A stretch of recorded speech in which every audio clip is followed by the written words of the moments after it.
welcome to Who's the Daddy with Alexandra K, the podcast where we discuss all things single mom by choice. And today I have two extra special guests, Lisa and Dee. So you guys can go ahead and introduce yourselves and kind of like tell where you are in your journey and how we're connected. Well, I'm Lisa, and that's my wife, Demetria. Hello, I am Dr. Demetria Bates, also known as Dr. D, the Can Aquarius and P on Instagram. And like you said, this is us. we are definitely a couple, and you want to tell them the story? The story. Or just like where you are in your journey, or like where you are right now. Yeah, we'll go through everything.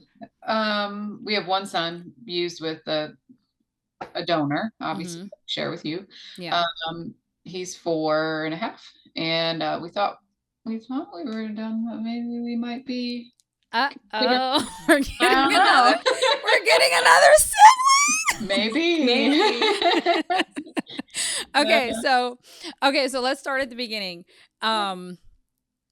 So you guys are clearly a same-sex couple. So you knew from the beginning you would be using a sperm donor. Yeah, of course. When did you guys start, or I guess it doesn't really matter when, but like what were the criteria you guys set for your sperm donor? Like what were you looking for in a sperm donor? Well, for us, since we are already, a biracial couple, we was looking at least an African American donor. But obviously during the time of our search, that was pretty limited. So we did find obviously the same one that we're using. He was considered pretty much biracial. Mm-hmm. Yeah, and because I was going to carry, we knew that before we picked out the donor. So the other thing that was really important was his health background. Yeah. So after you filter out, like, we wanted a biracial donor and his health and the genetic testing, and there really wasn't a whole lot. Although we're very happy with our donor and our choice, but it really narrowed it down quick. Yeah. And obviously educated too, have some college background or something going on for themselves. Yeah. So I always tell people how intelligence was like one of the main things. And I don't know if you guys, do you guys care if I say Miles' name? Okay. No. So I don't know if you guys notice it in Miles, but Sloan, it's like, I don't think I told you guys yet. She started to do math. She's been like watching YouTube videos and like doing addition. And I'm like, Sloan, you're 3. So I feel like, and I'm not good at math. I could do some addition, but at some point I start counting on my fingers. So I definitely needed that like intelligent piece. So it was definitely almost like a deal breaker for me. Clearly I wanted a black donor, but okay, so you guys knew because Lisa was carrying, you guys wanted a black donor. And then did you guys do IVF or IUI? IUI. Okay. And I know that sometimes reciprocal IVF is common in same-sex couples. Was that something that you guys ever considered? For a second. The idea of it sounded awesome. Yeah. But the logistics of it, I was like, nah. No. Okay. It's a lot. It's a lot to do, and it's a lot financially, and it's a lot. Okay. Yeah. And, Yeah. That makes sense. Do you want to explain what it is? Well, that's where they would take. Well, I carried our child, so if we would have done that, we would have retrieved an egg from Demetria and used the donor sperm to fertilize and then implant everything in me, so that we have a little bit of her genetics as well. Right. And that, in theory, would be awesome. That would have been great. Like you said, it could be expensive. It's hard. And then that's both of you guys going through like processes. You know what I mean? So like Lisa said, reciprocal IVF is pretty much where one person will retrieve eggs. The eggs are fertilized and then they're transferred into the uterus of another person, or typically a couple. So 2 women, one person does the egg retrieval, one person carries the baby. All right. But that's something, that kind of also started our journey too. We started talking about the baby, baby making process. And of course, my wife, she was a little nervous at starting. And so I'm just like, okay, if we're going to do it, like I said, I'm just a straight shooter. Okay, I'll start first.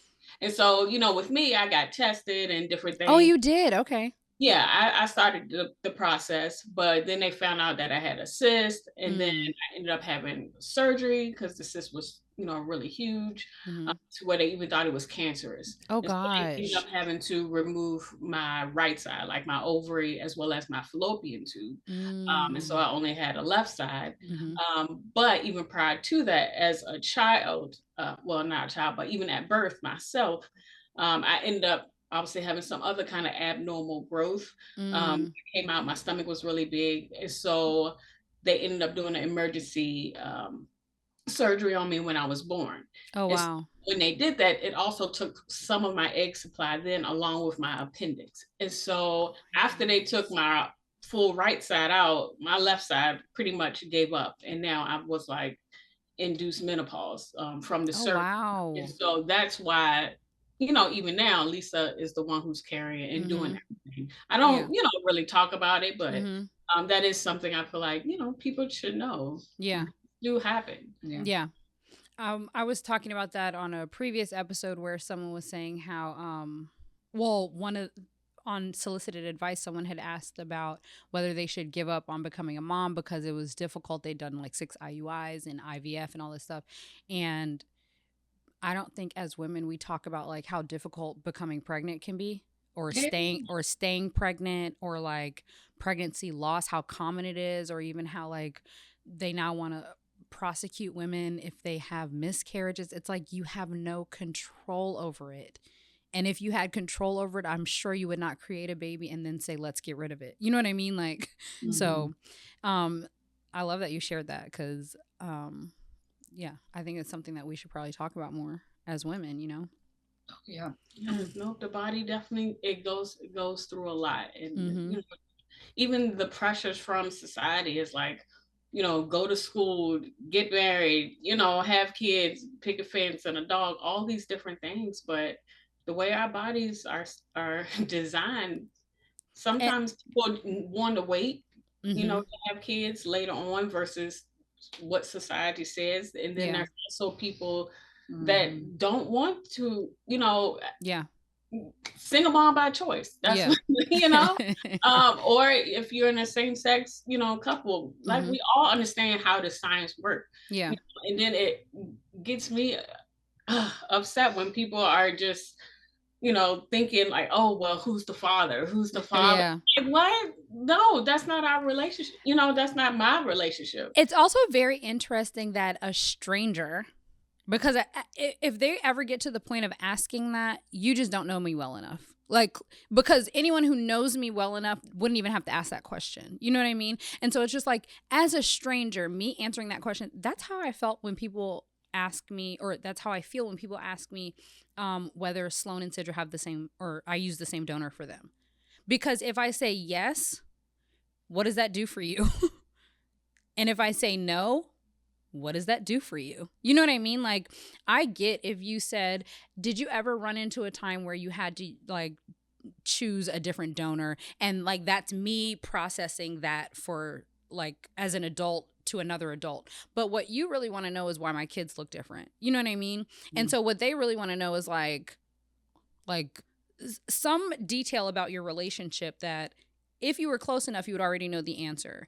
And the fact that you're asking, you're probably not close enough to get that answer out of me. So like, just mind your business. Right. And I'm gonna ask them, who's your daddy? Who's your right. Do you know them? Do you have a great relationship with them? Right. Stay out of our non-traditional, right. relationship. Yeah. Keep that's up with that you may not even support, and that's fine, but don't come over here asking a billion questions. Don't. Being nosy. Okay, so you guys did IUI, and I'm assuming that you guys started in, oh no, you guys probably started way before me because Miles is older than Sloan. So like kind of walk me through like finding the donor, purchasing sperm, and then like that, like, I don't know, initial consultation with your clinic or whatever, how that went. Well, so when we probably decided we wanted to start a family, maybe I mean, we talked about it on and off for years, but maybe like actually really decided maybe a year before. And so we kind of casually, it takes us forever to do everything. We kind of casually looked for a few months, and then, I don't know, we just like decided one day and really got serious. And then, I think that whole thing probably took a few months, because it's so much, you got to pick up the donor, get it there, and find a doctor, and which finding a donor I thought was a really strange experience. Wait, why? Tell me why. Because it's like you're looking through a catalog and like reading about people. You're like, yeah, I think that one. I don't know. It's very strange. This one works. It's like, I guess it's no more strange than when you like go on dating and you're trying to figure out like what vibe it is, right? But it's on paper, I don't know. It was just strange, but also kind of cool, because you could really fine tune what you're looking for. Definitely, I don't know. What do you think about that experience? I mean, the experience was fine. I mean, I understood for me, I'm just like straight to the point, so I understand we're going to use a donor. Yeah. And if we're going to use a donor, these are, the criteria that we're looking for. And so if that person meet it, then that's the person, we chose. Yeah.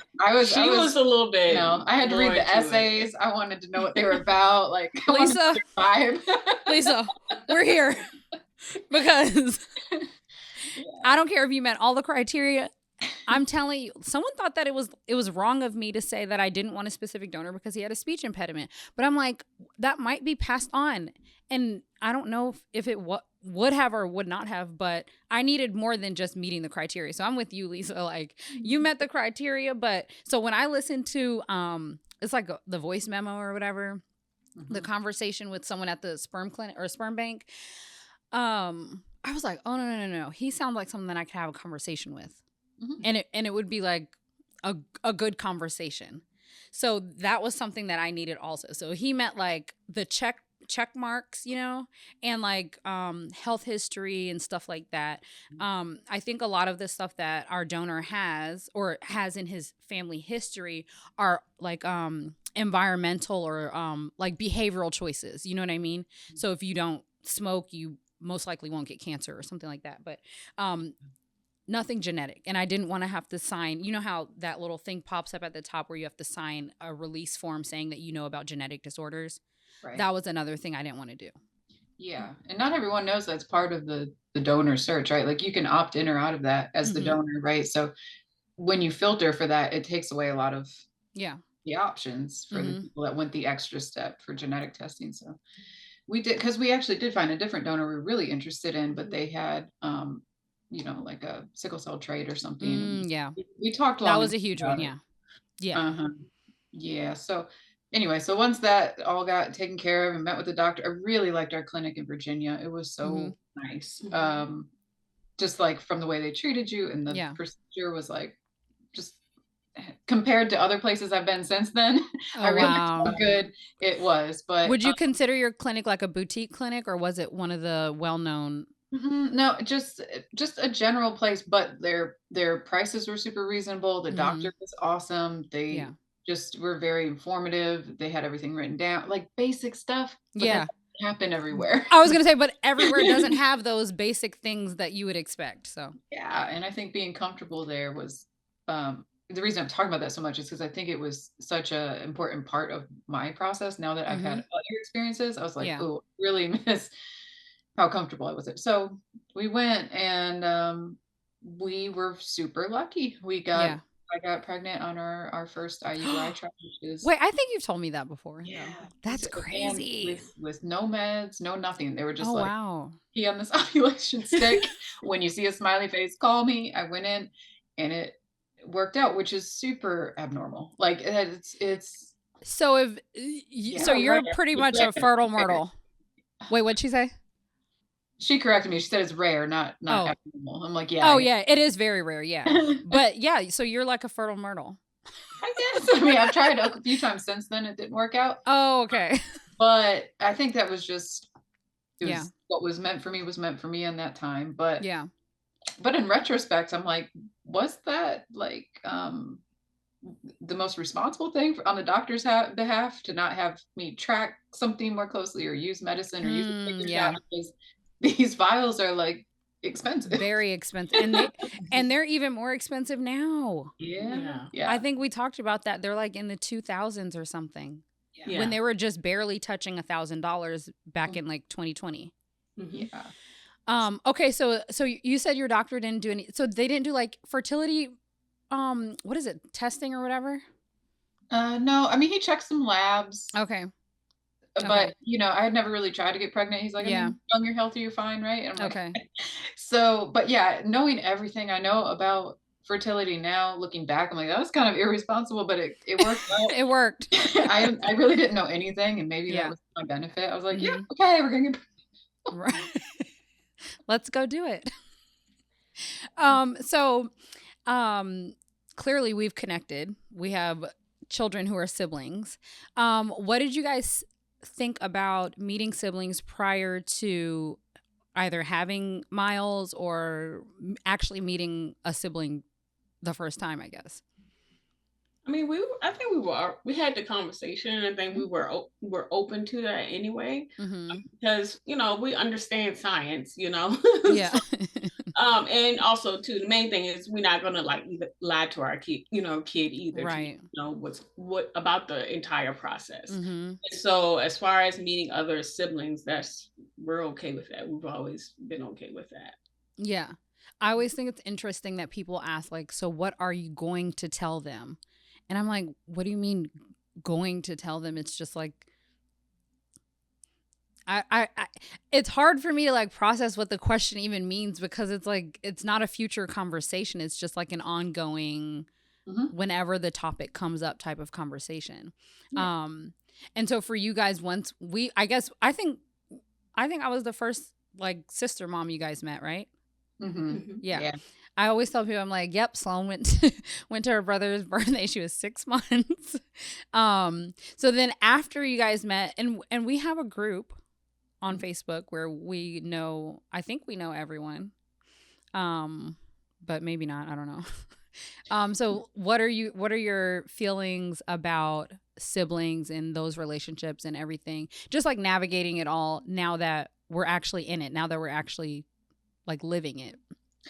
Yeah. I mean, I'm glad that we have been able to have those connections, even though some are closer than others, that, it's cool to know who's involved with the donor and involved with our family, not involved in family, but connected, right? You're connected. For a lot of reasons, I think it would be cool if they could all meet and just know each other. They don't have 100%. To be, close. I want them to be best friends. Yeah, I mean, that would be awesome, right? I did years ago, before we even like started this journey, I saw some television show where some donor siblings met up. I thought, oh my God, that's so cool that they know each other, right? Yeah. And I just remembered that, and I was like, I didn't even like realize that was a thing. And right. Yeah. I want to rent like a house in the summertime, like huge house. I want everyone to come, hire a chef, like have fun. Like for real, like for like a week, everyone just come hang out. I don't ever want them to like, oh, I don't know if so-and-so likes something. Like, it's your sibling. So I want them to have like a very familial relationship. I need to look at my Instagram, because I asked my Instagram what questions they would want to ask you guys. Okay. I don't think a lot of them realized what a sister mom was, because they were asking questions as if you guys were single moms by choice. But let me see what they said. I also kind of wanted to know who the siblings were, because I was afraid, like, what if Miles one day is like, out meet someone and he has like an inexplicable connection and no, son, that's your half sister. That's your sister. Like I don't know. That's something. Do not pursue that. Ridiculous. Yeah. No, that's a common like thing that comes up when we talk about like donor siblings. People are always like, well, what if they grow up to date their sibling? And I'm like, well, it's not a secret. And then I always ask people, well, like, okay, so if you don't have a conversation with someone before you start dating them, like if it's a one night stand, I can see like it's a little awkward. You know what I mean? But how many one night stands do people even have that they're like, let's just Like, you know what I mean? Like, right. if you know your donor conceived, then you should probably have this conversation. If you think, or like if you don't know your siblings, or if you think that might be like a concern, then have the conversation and bring it up. But I feel like personally it's only an issue if you're having like a one night stand, or like not having some level of like, I don't know, adult communication with this person before you're intimate. I don't know.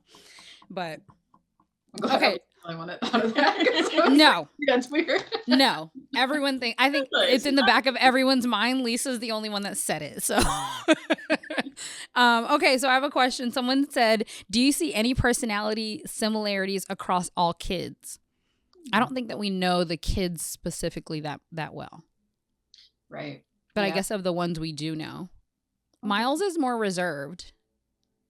He can be. He is reserved. He does like math. I will say that. Number block. Like, I didn't know that. See, Sloan found that on her own, but that's how she's been learning math, number blocks on YouTube. Yeah. Your kids are the ones we know the most, and for sure he's less like social than yours, right? Like who's not less social than Sloan? Sloan is like in everybody's face. Like, just sit down. But go ahead. Okay. I don't know though. I guess we don't know them well enough. See, we need to have personalities. As far as the personalities, yeah. Mm-hmm. But among them, when with Sloan and Sidra, I know Sidra. Right now, Miles just know of Sidra. He hasn't like talked to Sidra, right. But with him and Sloan, I feel like they do have that connection very well. Go ahead. No, go ahead. Nah, that's all I was going to say. Oh, I was going to say, and I think I kind of noticed like Sloan like pulling him out of his shell a little bit when they're around, like when we went to the outlets that time. Literally, she was pulling him around. Let's go here. Let's go there. Yeah. Sloan thinks that she is like the manager at the at that play area at the outlets. And so, yeah, I think she's going to be like pulling him places like, now Miles, go tell them. No, Miles is not that person. I think she'll be protective of him too. Yeah, me too. Yeah, definitely. See that. And she's right, like an inexplicable connection, because he doesn't just play with most children. Okay. He immediately took to Sloan. Okay. They went playing. Yeah. Yeah. And I think that we're like right now, because we don't really know all of the siblings, we notice more of their like physical similarities more than we notice like personality similarities. So like they all have ears, very large ears, or I won't say large ears. Like, what's a better way to describe it? They're not large. They're just like they resemble the donor's ears. Some of them. Yeah, they all have that. Someone asked, do any of the sister moms have a relationship? They said, do any of them have a relationship with him? And I'm assuming they're asking, do any of the sister moms have a relationship with the donor? No. I think that for everyone who is kind of listening in, the donor is like a really big topic. But for us, I won't say it's like an afterthought or anything, but it's just not like what we're constantly thinking about. We don't really. But also that's what we signed, when we signed up, wasn't there like a clause? Yeah. Whether, anonymous versus like even a kid being able to reach out to they were 18 type situation. So, we're not trying to. No, we don't have a relationship. And we don't have known donors, so a known donor. So right. Someone said, how did you reach the decision for your donor? I think just setting criteria of what's important for you. And that's just going to be different for everybody. And so it just so happened that ours are the same and we chose the same donor. Is Miles in sports? No, he's not like actually, in something that's actually structured that we take him. But we do have like T-ball and different things here at the house that he can hit. And he's good. He is good. Put him in a sport. Yeah. Yeah. We've been talking about it, and he loves to run. I mean, he's a kid, but he does love to run more than your average bear. Like he would just go and go. Yeah, running, wrestling, the wrestling, baseball. The wrestling on the hand. Oh gosh, I'm scared. Yeah, he has a good friend, and they wrestle for like hours. And I mean, he really got some moves, and I'm like, calm down before you snap somebody's elbow or something. Like, you guys should put him in wrestling. I saw this like Instagram reel of this little girl who does, I guess it's wrestling. I think I posted it on Instagram. I don't know if you saw it or not, but she was really good, and she was probably like 4 years old. Mm-hmm. He could get some skills. Oh, someone asked, have you all done a big meetup? No, we've not done a big meetup. The oldest kid is 4. And so we've started phone, like FaceTimes or phone calls or whatever, but those have not really been consistent. They're 4, guys. Like, they don't stay on that phone call. We end up talking to each other. Right. So yeah. I think when they're older, maybe that would be something that we could do. But right now we haven't. I mean, I guess we can add, we like met up with you guys. Yeah. But I think they were asking like all the siblings. I think we also have to remember that not everyone wants to meet up and really wants to have that connection, I guess. What do you think? Right. Well, I don't know. Like, no one's explicitly said they're not interested, but definitely some people show more interest than others, and we'll just see, that's fine too. But I also think it's because, we have some like East Coast, West Coast, yes, distance plays a lot into that as well. But hopefully I would love to see, even if, all of us on the East Coast or whatever the case may be, gather together and see each other, and as well as those in Midwest and everywhere. Yeah. So this is the fun part. Now we're going to switch gears a little bit, and we're going to get into solicited advice. This is the portion of the episode where we take a listener question and offer some real unfiltered advice. So today's question comes from a listener, and she writes, Dear Alexandra, I have a donor-conceived child and have connected with other moms who use the same donor, but I'm struggling with how or even when to tell my child about it. While I fully embraced the decision to use a sperm donor, I never really thought through the part where I'd have to explain it to my child one day, and I definitely haven't figured out how I feel about them meeting their donor siblings. Lately, I've been reading perspectives from donor-conceived adults in online groups, and it's made me realize how important it is to be thoughtful and intentional about this conversation. I know I should have a plan, but I feel completely lost. When is the right time to start this conversation? How do I approach it in a way that's honest but also age appropriate? And do I need to start thinking about sibling connections now, or can that wait? Signed, struggling to find the right words. What do you guys think? Well, I mean, so for us, it was never a question of if he will know, because obviously, right?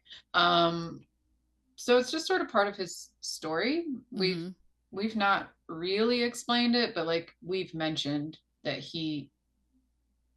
we've used a donor, and the donor helped us create him as a baby, and that's kind of, but he's 4, so we keep it pretty simple. And then, when he meets his half siblings, it's, how are you connected? Well, through the donor, he doesn't understand all of that yet, but it's just part of his story. So we explain it like anything, I guess. Yeah.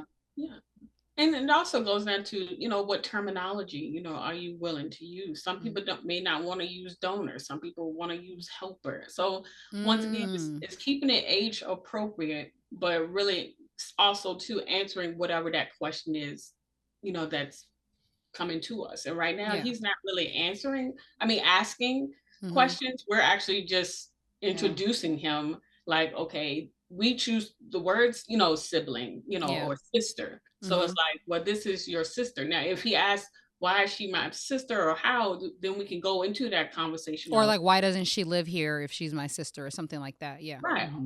But it's no need in lying. Just tell them the truth, but make it age appropriate so that they will understand what you're talking about. Yeah. I always say the more you hide it, the more shame that's going to be wrapped around it. So you can keep hiding it if you want to, but when they finally find out, they're going to wonder why you hid it for so long. And they're going to be shameful for a reason that they should not be shameful for. And I feel like your child better than anyone else knows your child. So I feel like you can explain to them and break this down to them better than anyone can kind of like coach you into breaking it down for them. Like with Sloan, if dad ever comes up, I don't shy away from dads and dad conversations and stuff like that. Like, they have a different family than we do. That's pretty much it. And we don't have a dad in this family. And I've bought some books. We haven't looked at them recently, but we used to, of like different types of families. Some are grandparents, or you know, your traditional nuclear family, same sex family, whatever, you know. And we talked about like how different families might look. We've talked about we even have some children's books about like donor conception, which again, we haven't really gotten there because it's a little bit above his understanding.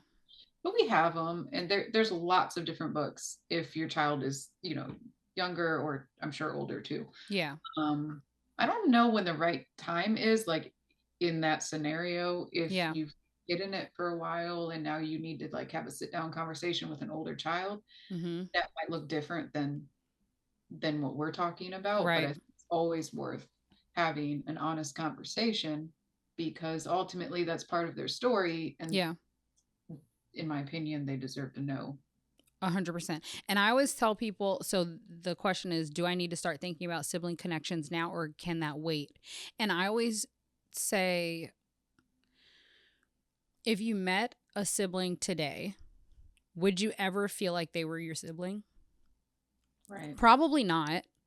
Because like my siblings, like we can like recount when, remember mom, like, I don't know, left us in the car, and I don't know, you know what I mean? Like, granted, they may not have those conversations. Our kids together may not have those conversations, but we're creating memories we're helping them create memories. So they may talk about the time that they went to the outlets and Sloan like drug him around, or even just hearing, because a lot of memories are just stories you've been told over and over, and then you see the picture and you can kind of like put it together. But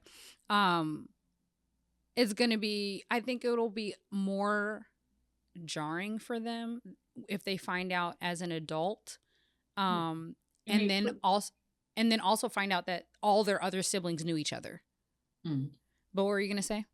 No, I mean, that just builds up the resentment, you know. Yes. Your kid resent you, and, you know, causing all these other problems. But I think as far as time, I think initially it should be with that mom, you know, like really sit down and figure out your why. You know, why do you want this? You know, is it so that you don't have the resentment, or you having the mom guilt and you want to release that?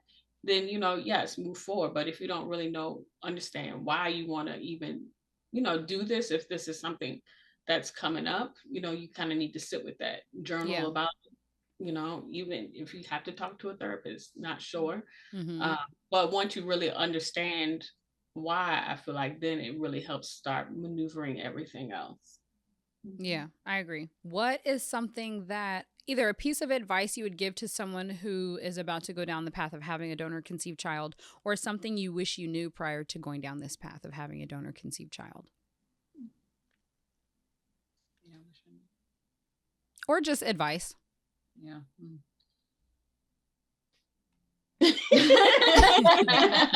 I guess, I mean, in terms of, you know, picking your donor, you're just going to want to know I guess really just think about what's important to you, to kind of figure out the right donor for you. In terms of the journey, just, I feel like before you go down that path, you really need to be okay with using a donor, because some people might have opinions on that. People that are close to you might have opinions on that. And you might want to just think through those scenarios a little bit. You know, make a choice that's right for you, but also be prepared that these things might come up.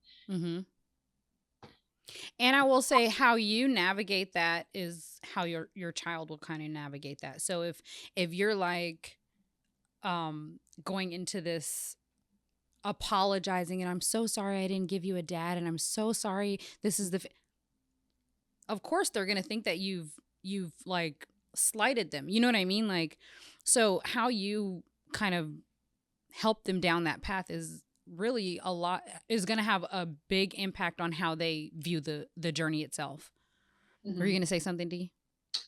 I was just going to say, as far as, not being the one to carry. So speaking to, if there are those who are partners, really having that support system set up for yourself too, because it's different. You now with someone, and I get it. She's carrying, our child, but at the same time, just knowing, are we going to have that connection with that child and everything? Because it does, everything does come from her.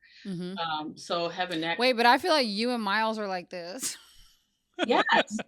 Miles is like on you. Yeah. Yes. Oh, he definitely is. But in her instance, it kind of took her a while to, get that relationship. So that's why I just saying having the support on both ends, but sometimes partners are kind of dismissed when this is the one who's pregnant. It's like, how's mom doing? How's mom doing? And it's like, well, I'm transitioning too. Till the baby comes, and then they don't care about either of us. Put the baby on the phone. The baby is 1 day old. Put the baby. Wait, so it's interesting that you say that. So I actually feel like that was kind of how I was also. Now I'm like obsessed with my kids. But so you were saying, Lisa, do you think that like that connection was because he was donor conceived, or you think that was just like motherhood? Because I feel like motherhood. Yeah. No, I mean, he came out and I loved him, right? Yeah. But it felt very surreal for a while. Yeah. Like, kind of looked like, what? Yeah. And it just felt like I was, postpartum is a whole nother episode. Geez. You know what I mean? Like, it's a whole beast of its own. And the fact that people, to say, oh, people don't talk about it enough, even is not enough to like really express how much it's not talked about. Like, it's very difficult.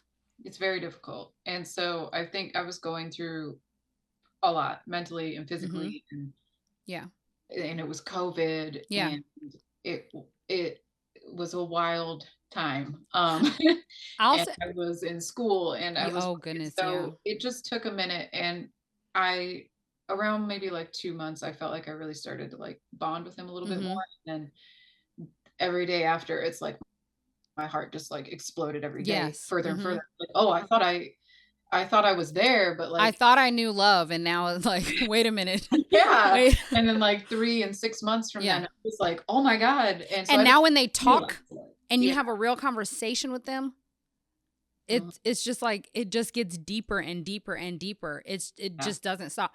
And so I like to tell people this story about how, like, when I was pregnant, I was very protective. Well, Sidra, it was different because I had already experienced it all. And it was like, no, I'm obsessed with her. But for Sloan, it was like, I was very protective of my belly. Like, please don't touch me or anything. And then when she was born, I was very protective of her. But it wasn't like love like I love her now. It was just like, I know she's mine and I'm responsible for her. And so I need to do whatever I can to make sure she's good. And like you said, it just kind of like gradually gets there. Yeah. And I didn't even realize it, at 2 months. I didn't realize that. But like, let's say at 6 or 9 months, when I reflected back, I was like, oh, wow, that's really evolved. And I can't believe that I didn't feel this way. And so then it's like a guilt and shame thing. It's just new and interesting ways to judge yourself. Yeah. No, definitely, for sure. All right. Okay. So before we close out, this is typically a question that single moms by choice are asked, but I'm sure you guys run into the same question just because you're in a same-sex relationship. So how would you respond to the question, who's the daddy? D, go first. Yeah. I have to go first. No, but we have like literally his first appointment. I would say, I mean, I know. Oh, you told me about that. But it's the first thing that came to mind. The first thing that comes to our mind every time this happens is that at his first appointment, he just came out. The nurse actually said, so, okay, who's the mom? And then she was like, well, who's, like the daddy, father? And we're looking like. But she was looking at us. What? She was like, so which one of you is the dad? And I was like, What? So we reported her that day. So gosh. We reported her that day to the manager, of course. Like, this is unacceptable. For real. But truly, if someone asked me that. But that just makes me think they've never run into like a lesbian couple because. Right. Mm-hmm. I mean, they may not have. I mean, we were in a very small, our experience was weird. It was COVID. We were in a very small town. There was a lot going on. But when is their first appointment? Like 2 weeks or a week or a couple days or so? I don't even remember. But like, so I'm still in a fog. And somebody you're like barely alive. I probably still have like a diaper on or something. And they're like, so who's bitch. Dad? And I'm like, what? D, fight her, please. I can't do it. Got reported that day. But when it does come up, I mean, we just say we used a donor. No, I keep it simple. I keep it simple. We used a donor. I typically say she's donor conceived because I feel like saying sperm donor, especially with the word sperm attached to it, makes people like, you know what I mean? Like everyone's like turning their heads and it's like, calm down. Like, please just calm down. So I typically say, oh, she was donor conceived. And I usually run into it, like you guys said, at the doctor's office. Mm-hmm. But I did have like random people ask me when I announced that I was pregnant. But even in a situation like that, it's like, if you guys answered that question and said, which one of you two were the dad, what would that have done for her? You know what I mean? Because now on those, like on documents and stuff, it just says parent 1 or parent 2 and stuff like that. So it doesn't. Not all of it. Oh, really? We run into paperwork all the time that's like wow. father, where it'll have like, just he, him, this, that. Just use parent. Just use parent. You got all or whatever. I don't know, but it's in there a lot. It's come up a lot for us. Yeah, I definitely have crossed it out quite a few times. Mm-hmm. Oh my gosh. So you just cross it out and put your name? Yeah. That's crazy. All right. Thanks for listening to Who's the Daddy with Alexandra K. I want to thank Lisa and Dee, my sister moms, for joining me on this episode. If you guys know anyone that would, identify with this conversation today or really like to hear any of the topics that we talked about, please share it. And please keep discovering and choosing the life that's best for you.